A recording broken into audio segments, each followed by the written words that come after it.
Good morning. Welcome to our Thursday devotion and prayer time. My name is Tom Lemler. I'm the senior minister of the Deer Run Church of Christ in South Bend, Indiana, as well as the director of Impact Prayer Ministry. We've been talking and praying this week about being hungry, learning how to deliberately be hungry in a way that seeks God, in a way that listens to God, in a way that honors God. Being hungry through the practice of fasting, going without food, without television, without technology, without social media, without whatever it is that distracts us from God. Using that time otherwise spent on eating or entertaining ourselves or just simply numbing our mind to seek God, to read His Word, to listen to His words, to listen to what He has to say, to His Spirit, to worship Him, to create a deeper hunger. So each day we've talked about a different aspect of how people in the Bible would fast and what they would be fasting for, what their fast was about, what hunger they were trying to develop. And today we're going to focus in on being hungry to serve others. Spending time with God in a deliberate way to remind us not only of how much He loves us and has served us, but how He's created us to represent Him the way we serve. Isaiah chapter 58, verse 6. God says, is not this the kind of fasting I have chosen? To loose the chains of injustice and untie the cords of the yoke, to set the oppressed free and to break every yoke. The yoke he's referring to is the oxen's yoke, the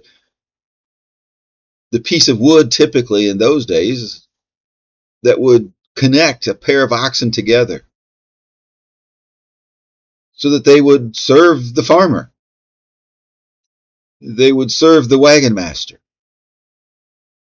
They would be bound to each other.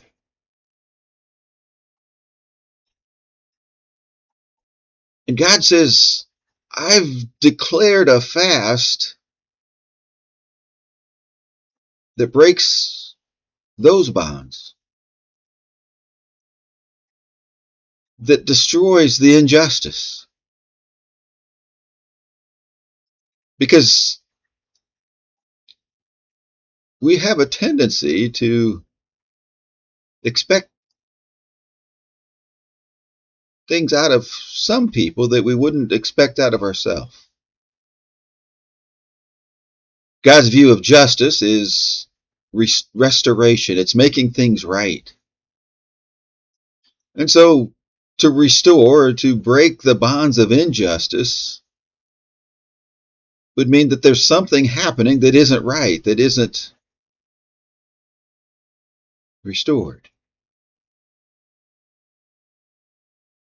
It's not being treated fairly. It's not being viewed as equal in God's view, let alone ours. And sometimes we take on a view that we claim as God's that isn't.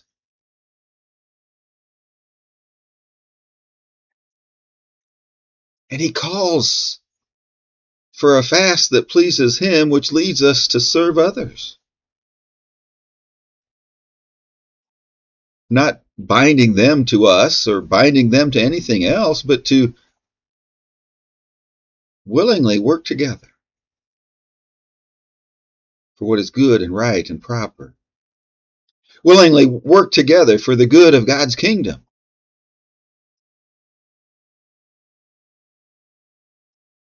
to set those who are captive free.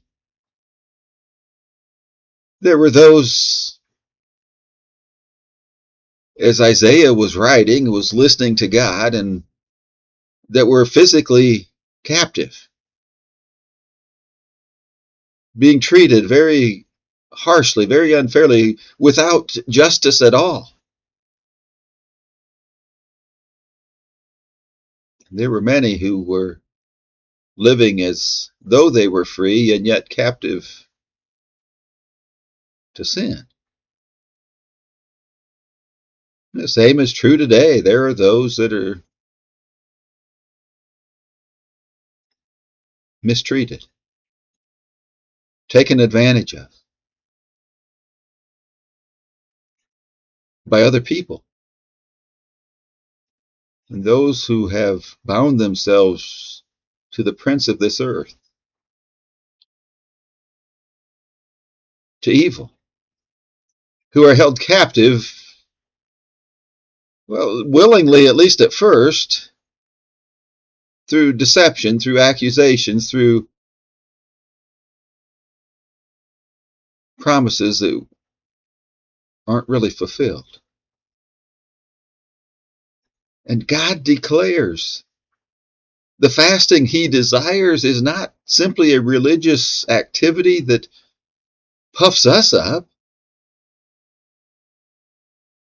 It's a fasting that leads us to serving others, to breaking the bonds of our own captivity, to sharing Jesus in a way that sets others free, to provide that message of hope and good news,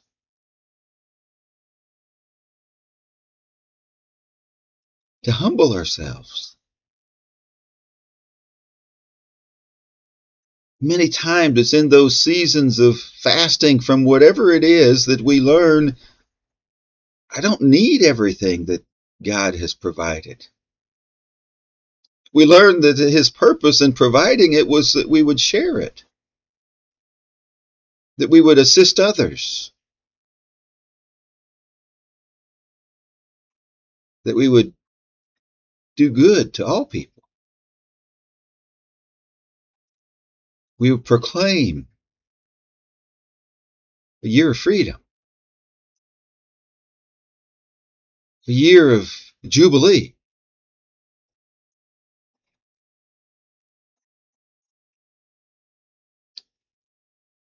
Michiana Christian Academy here at the Deer Run building is celebrating its jubilee.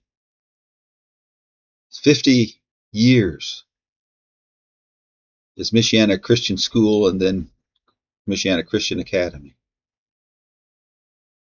We're focused this year on jubilee, the restoration of things that had fallen apart,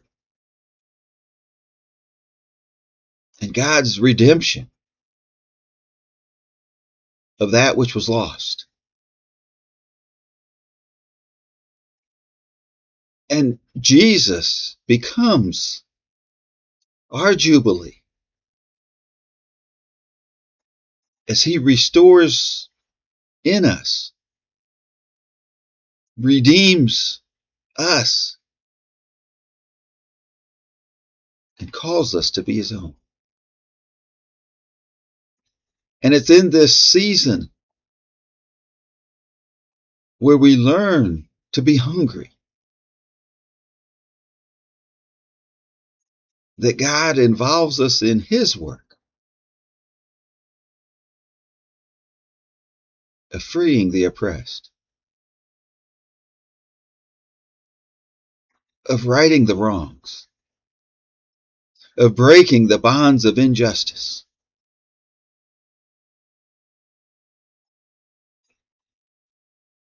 of serving people in a way that's good and right. And so we hunger and thirst for the living God.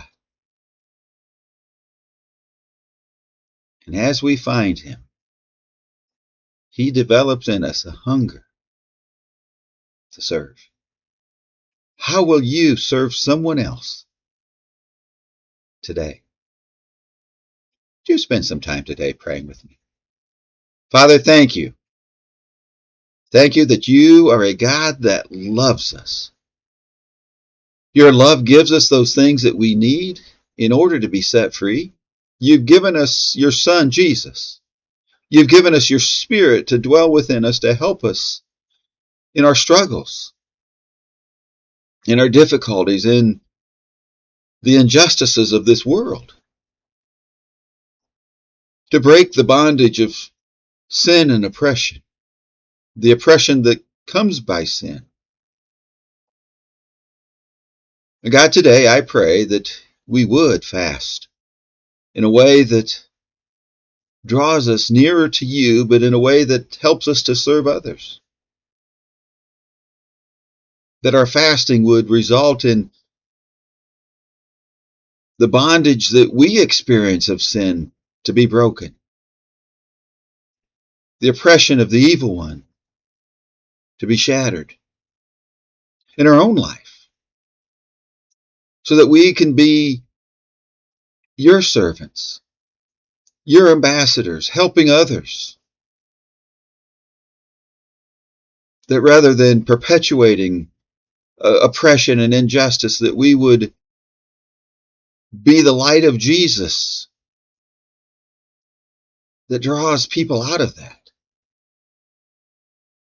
that sets people on a path that they can find freedom in you. And God, today as we live, may our hunger for what is good and right continually grow.